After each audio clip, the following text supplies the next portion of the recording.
नमस्कार दोस्तों, जय हिंद, वंदे मातरम। दोस्तों मैं गुलाब सिंह। दोस्तों फाइनली टीआरई 4 के नोटिफिकेशन को लेकर आज विधानसभा में शिक्षा मंत्री मिथिलेश तिवारी और मुख्यमंत्री सम्राट चौधरी के द्वारा पूरी जानकारी दे दी गई है। और इसके अलावा दोस्तों उन्होंने ये बताया है कि विज्ञापन कब तक जारी होगा, अधिसूचना कब तक भेजी जाएगी।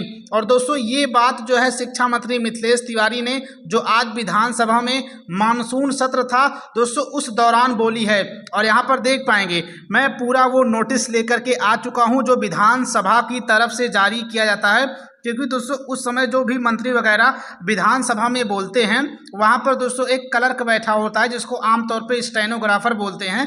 वो सारी की सारी चीज़ें नोट करते रहता है कि कौन सा मंत्री क्या बोल रहा है। तो फाइनली शिक्षा मंत्री मिथिलेश तिवारी और मुख्यमंत्री सम्राट चौधरी के द्वारा टीआरई 4 के विज्ञापन को लेकर क्या क्या जानकारी मांगी गई है यहाँ पर दोस्तों शेयर की गई है विधानसभा भवन की तरफ से। यहाँ देख पाएंगे लिखा गया है कि क्या यह बात सही है। यानी दोस्तों एक जो कि सांसद हैं उन सांसद का नाम देख पाएंगे, इनका नाम है इंद्रजीत प्रसाद गुप्ता हैं जो कि सहरसा से सांसद हैं। और यहाँ देख पाएंगे दोस्तों इन्होंने तारांकित प्रश्न में सरकार से ये सवाल किया है कि क्या ये बात सही है कि पिछले 3 साल से टीआरई 4 का नोटिफिकेशन अभी तक नहीं लाया गया है। चुनाव के पहले वादा किया गया था करीब 1.5 लाख पदों पर वैकेंसी का नोटिफिकेशन निकाला जाएगा और शिक्षक बहाली की जाएगी, लेकिन फिर से बिहार सरकार के द्वारा बाद में ये कहा गया कि केवल और केवल 20,000 पदों पर बहाली निकाली जाएगी। तो इसी के संबंध में दोस्तों सरकार की तरफ से ये जवाब आया हुआ है। यहाँ पर देख पाएंगे ये जो साइड में दूसरे कॉलम में आप लोग देख रहे हैं ये सरकार की तरफ से जवाब दिया गया है। तो अभी आपको बताने वाले हैं कि सरकार ने टीआरई 4 की तरफ से क्या जवाब दिया है और साल 2026 में टीआरई 4 में कुल कितना सीट आएगी, विज्ञापन कब तक आएगा, अधिसूचना कब तक जाएगी, सब कुछ क्लियर हो गया है। दोस्तों वीडियो में आगे बढ़ते लेकिन उससे पहले अगर आप लोग हमारे इस चैनल पे नए हैं, चैनल को सब्सक्राइब करके नोटिफिकेशन बेल ऑन जरूर कर लें, क्योंकि हमारे इस चैनल के माध्यम से आप सभी को आने वाले समय में टीआरई 4 को लेकर बिहार में कभी भी कोई नोटिस वगैरह आएगा मेरे इसी चैनल के माध्यम से तुरंत और सबसे पहले जानकारी बताई जाएगी। तो इसके लिए इस चैनल को सब्सक्राइब करके नोटिफिकेशन बेल ऑन जरूर कर लें। अब चलते हैं आप सभी को पूरी जानकारी 1 बाय 1 करके अच्छे तरीके से बताते हैं। तो दोस्तों यहाँ पर मैंने आप सभी को प्रश्न पढ़कर पहले ही बता दिया है, आप यहाँ पर दोस्तों आगे देख पाएंगे। अब बिहार सरकार ने जवाब ये दिया है विधानसभा भवन में मानसून सत्र के दौरान खड़े होकर कि वस्तु स्थिति यह है कि गत 2 वर्षों में शिक्षकों के स्थानांतरण के कारण कतिपय विद्यालयों की आवश्यकता से अधिक शिक्षकों का पदस्थापन हो गया है।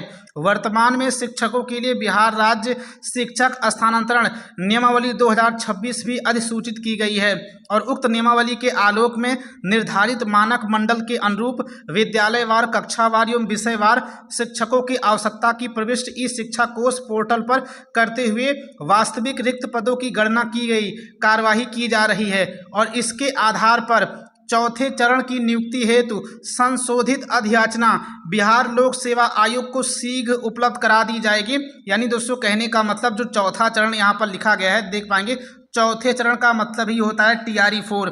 यानी दोस्तों बिहार सरकार साफ साफ विधानसभा भवन में खड़े होकर ये कह रही है कि टीआरई 4 की अधिसूचना बहुत ही जल्द बीपीएससी यानी बिहार लोक सेवा आयोग को भेज दी जाएगी। और आगे ये कहा जा रहा है कि शिक्षा विभाग द्वारा अगले 5 वर्षों में 1 लाख शिक्षकों की नियुक्ति का लक्ष्य रखा गया है, जिसके अंतर्गत प्रत्येक वर्ष लगभग 20,000 यानी 1 साल में 220,000 पदों पर वैकेंसी का नोटिफिकेशन निकाला जाएगा बिहार लोक सेवा आयोग के अंतर्गत। तो दोस्तों यहाँ पर ये बात तो तय हो चुकी है कि टीआरई 4 में केवल और केवल अप्रोक्स 20,000 ही पदों पर वैकेंसी का नोटिफिकेशन जारी होगा। ऐसा मैं क्यों कह रहा हूँ, क्योंकि दोस्तों ऑलरेडी 11 फरवरी 2026 को जब पहले शिक्षा मंत्री थे तो उनके द्वारा अधिसूचना भेज दी गई थी और करीब 46,000 पदों पर बीपीएससी को अधिसूचना भेजी गई है।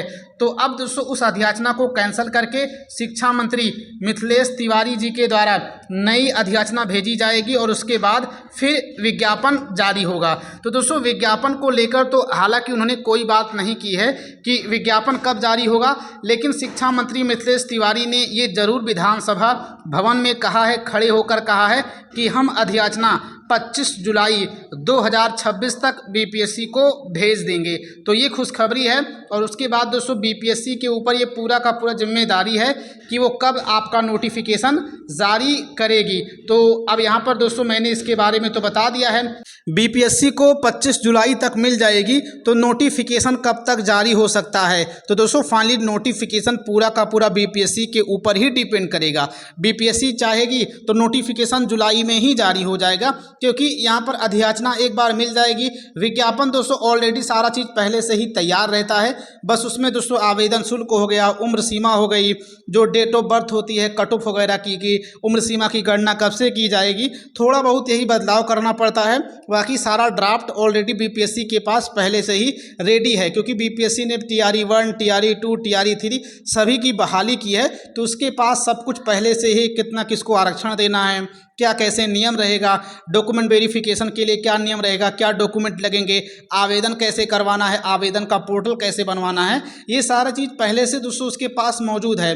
तो वैसे तो लेट नहीं होना चाहिए। अगर बीपीएससी और सरकार चाह ले तो टीआरई 4 का नोटिफिकेशन जुलाई में ही जारी हो जाएगा। तो आप लोग अभी तक केवल और केवल जुलाई ही मान के चलिए।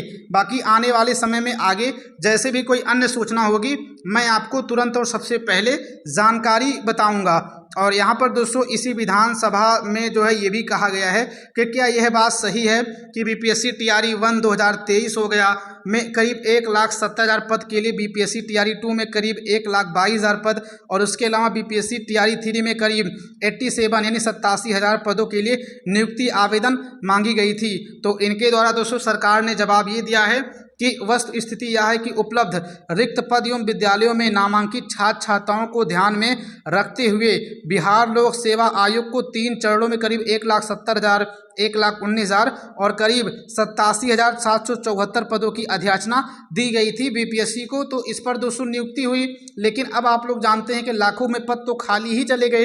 अगर सरकार ने 100 पदों पर विज्ञापन टोटल मिलाकर निकाला था तो करीब करीब दोस्तों बीपीएससी में जो है 40 से लेकर 50% तक ही पदों को भरा गया है। और इसका सबसे बड़ा जीता जागता समूह दोस्तों टीआरई 3 था।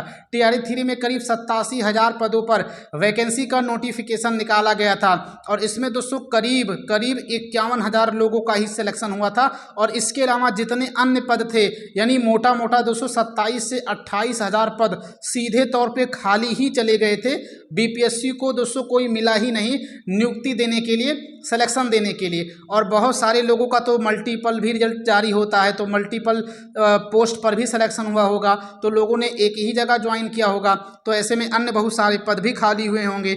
और आगे यहाँ पर दोस्तों देख पाएंगे क्या यह बात सही है कि सीटेट और एस्टेट क्वालिफाइड बच्चों के लिए बीपीएससी टीआरई परीक्षाओं में पीटी के बाद भर्ती प्रक्रिया में मेंस वगैरह की बातें में यहाँ दोस्तों पूछी गई। नीचे देख पाएंगे यहाँ पर दोस्तों मैं आप लोगों को स्क्रीन पर नोटिस लगा दूंगा, आप लोग देख पाएंगे क्या क्या चीज़ें नीचे यहाँ पर लिखी गई हैं। तो दोस्तों यहाँ पर मैंने आप सभी को इन चीज़ों के बारे में जानकारी बता दी है। इसके अलावा आपके मन में कोई भी डाउट हो, कोई भी संशय हो, आप लोग कमेंट के माध्यम से पूछ सकते हैं।